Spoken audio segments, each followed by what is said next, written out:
Hi YouTube, welcome to my channel. My name is Mina B and I am so excited to be back on here. I apologize for my lack of activity on my channel. The last time I uploaded a video on here was 2 years ago, which is ridiculous. However, I am back. It's 2018 and so I am back now with weekly videos for you guys. So I promise to be very consistent this time. So I just really want to jump right into this video. It's January of 2018 and I want to talk to you guys about how to make 2018 your most meaningful year. So to tell you guys a little bit about who I am an author, a writer, and a social worker. So I am a licensed therapist. I practice out in Queens, New York City, and I am also the author of the book Rivers Are Coming, which is a collection of essays and poems on healing from depression and trauma. So I am all about healing, growing, and just how to live a meaningful life in general. And so I wanted to share some tips with you guys on just how to really focus and reshift the way you're thinking about going into this year. And so the first thing I really want to talk to you guys about is learning how to identify your feelings and not turn your feelings into facts. I think that one of the hardest things that people do, especially when I'm working with clients, I find that we feel a specific emotion and we take that emotion and we allow that emotion to define our lives. So a lot of us out there have goals we want to accomplish, and some of us out there probably have things that you wanted to do in 2017 and you maybe tried to do it and you probably failed. You maybe made some mistakes, things didn't turn out the way you wanted it to turn out, and so that feeling of failure comes up, and then I find that people turn that into I am a failure, or we make a mistake and so we feel inadequate, we feel unworthy, we feel like we and ourselves are mistakes. And I feel like when we experience emotion, we have to understand that emotions are not constants in our lives. Our feelings are always going to be fluctuating, and we cannot allow our feelings to have so much power over us that we decide to define ourselves based off how we feel. And so turning your feelings into facts can be so detrimental. You're worthy, you're adequate, you are enough. There's nothing that you can do to take away the fact that you are enough and you're deserving of love, acceptance, and belonging, and all those things. And so we really need to harness our emotion. Take control of our emotion. Do not allow our emotion to take control over us, because I'm sure a lot of you are setting goals for this year. You have a bunch of things planned out, and the reality is not every plan that we have comes to fruition. And we have to make space and we have to make room to sit with whatever emotion that will come up in those types of moments. And we cannot allow that emotion to define the trajectory of our lives, because if we fail today and we define ourselves as a failure, then guess what? Whatever lesson was in that moment of failure, or that moment when you made a mistake, you're not going to catch it. Because guess what? You've already made up your mind. And so maybe you fail today, and maybe the truth is another door and another opportunity is waiting for you. However, if you feel like you're a failure, then you're not going to want to pursue whatever it is that you were trying to work on. And sometimes we really need to just make sure that we're giving ourselves the space we need to learn and the space we need to grow. And instead of looking at our circumstances and saying, because this happened, I must be XYZ. We need to be looking at our circumstances and saying, because this happened, how can I learn from it? How can I grow from this thing? I made a mistake. What did I do wrong? And how can I change this for the future? Or maybe you realize that you had a plan, and like I said, not all of our plans come to fruition. And so what can you be doing to do something that's a little different? And even though it's not a part of your plan, how can you be open to what the universe has to offer you? How can you be open to the other opportunities that are out there that might not be in alignment with whatever it is you planned for your life? Because that's the reality of things. A lot of the time things don't go our way. So the second thing that I want to talk about that will make your year very meaningful really follows off the first point, which is learning how to practice forgiveness. Practicing forgiveness, not just toward other people. I want you to start practicing forgiveness toward yourself. I feel like a lot of the time, I've done this in my own life where I've made a mistake or I've made a decision and I fret over it. I have a lot of bitterness. I have a lot of resentment. I judge myself. I shame myself for the decision that I made, not realizing that at the end of the day, the decision has already been made. And by me pitying myself and by me judging myself, that's not doing anything to help me grow, and it's not doing anything to help me learn from whatever mistake it is that I made.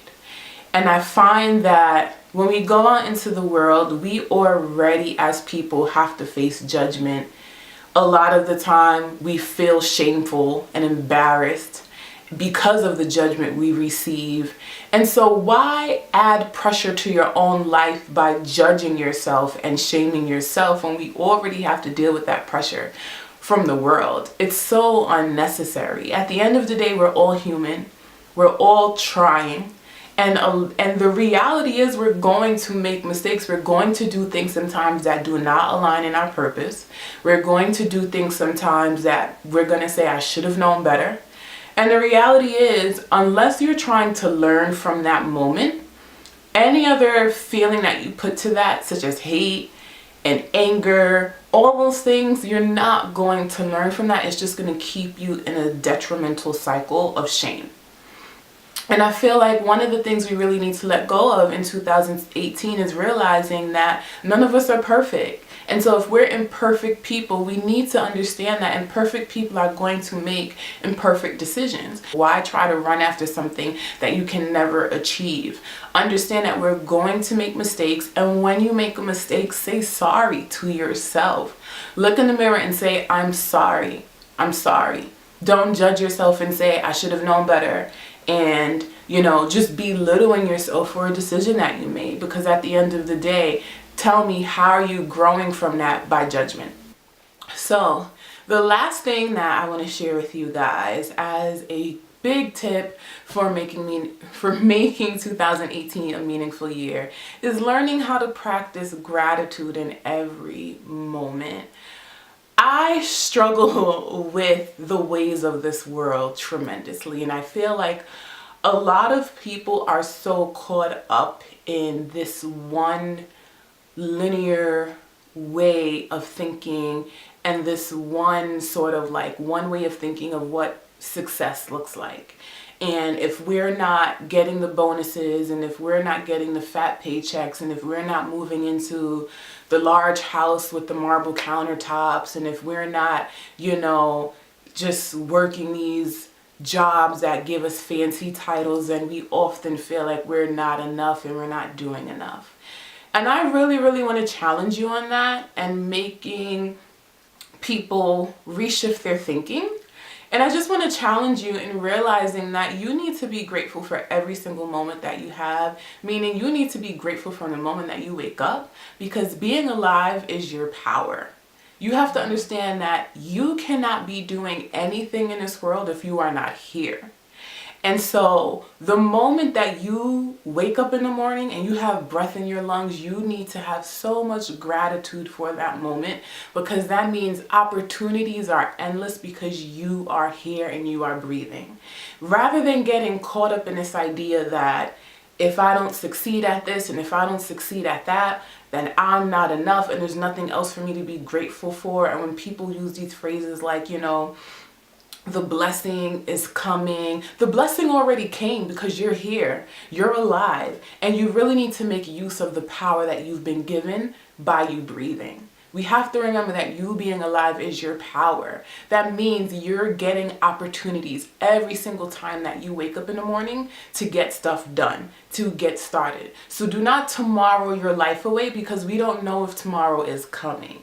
And so if there is something that you want for yourself, be gracious for where you are in the moment and get started on it. Do not think to yourself that if you don't have all these things that people define as success, then you're not good enough or you're not working hard enough, because that's not true. You have the potential to get to where you want to be. And I think that a lot of us really, really, really need to start practicing gratitude for the things that we do have. Because honestly, if you're overlooking a lot of things that you do have and the things that you've been blessed with, then maybe you don't deserve the extra things because you're belittling the things that you've been granted already. And I think sometimes a lot of us overlook the power in being alive, the power in knowing that we have breath. And as long as I'm waking up in the morning, that means here I am. Here's another opportunity to get started. And so I just want you guys to really, really take shape and start to shift a lot of your mindsets for this year. Think about how you got through 2017 and what can you change so that you can be more enlightened and full of wisdom and full of discernment for the rest of 2018.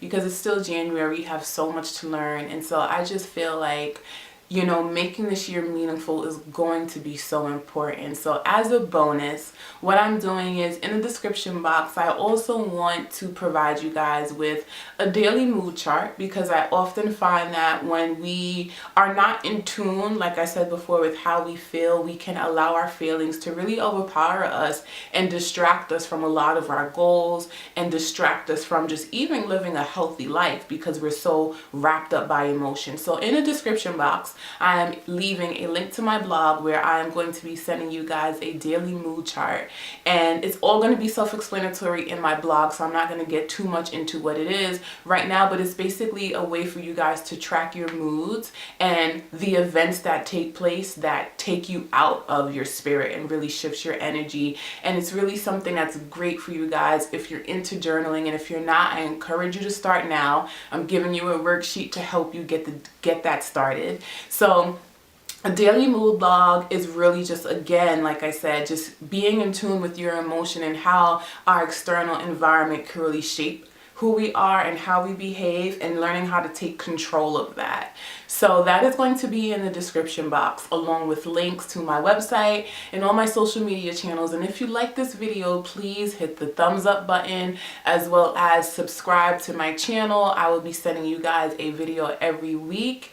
And other than that, thanks for tuning in, and I'll catch you guys next time.